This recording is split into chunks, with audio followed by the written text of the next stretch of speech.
sa inyo guys is kung paano mag-hide ng photo, video, or files nang hindi nalalaman ng iba. So dito sa tutorial na ito is meron tayong ida-download na isang apps kung saan hindi nila mahahalata na meron tayong tinago doon na mga video or files o kaya mga importanteng bagay. So punta tayo muna sa Play Store at hanapin nyo yung Calculator Lock Photo Vault. Ayan. So maliit lang to guys, kaya kayang-kaya to ng cellphone nyo.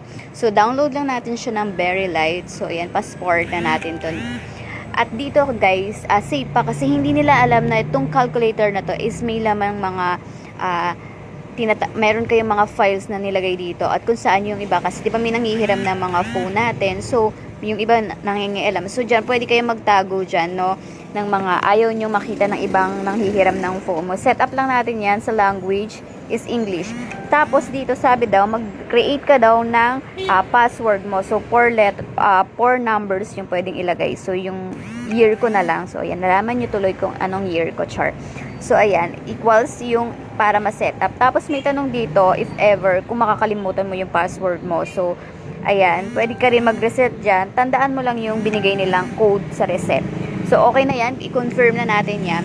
So, ilagay lang natin yung ating password na nilagay. At ayan yung pinaka-loob nung calculator. So, may nakalagay dyan photo, video, or file. So, pasensya na kayo kasi may mga ads guys to. So, pag pinindot mo yung photo, may plus sign dyan. At pwede ka nang magtago ng mga picture na ayaw mong makita ng mga friends mo na nakalagay sa inyong gallery. So, pwede mo siyang i-remove dito at hindi nila yung malalaman. So, nakalak yan at hindi rin nila mabubuksan kasi ikaw lang may alam ng password na nilagay mo.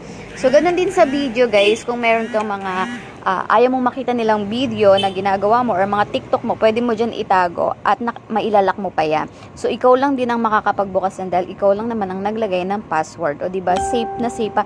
At saka, hindi mo aakalain na itong calculator na to is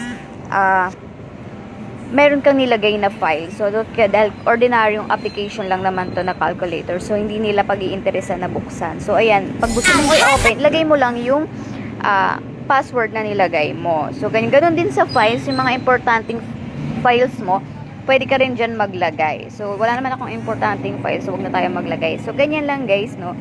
Super legit to guys. So, hindi nila aakalain na itong app na to is merong mga nakalagay, no? So, hindi nila ma-open kasi nga may password rin. So, diba?